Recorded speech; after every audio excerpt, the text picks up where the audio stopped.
IVF and monsoon needs extra attention if you're going through an IVF cycle this season.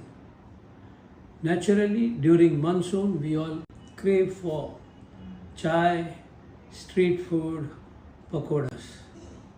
But infection rates can be higher, which will affect your gut, and gut health can affect the hormones and implantation. So replace your street food with homemade khichdi. Have warm soups instead of more chai. Your gut health is important.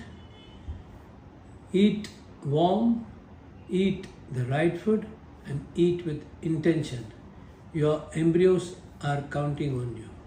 I am Dr. Krishnakumar. For more information on this, please follow me.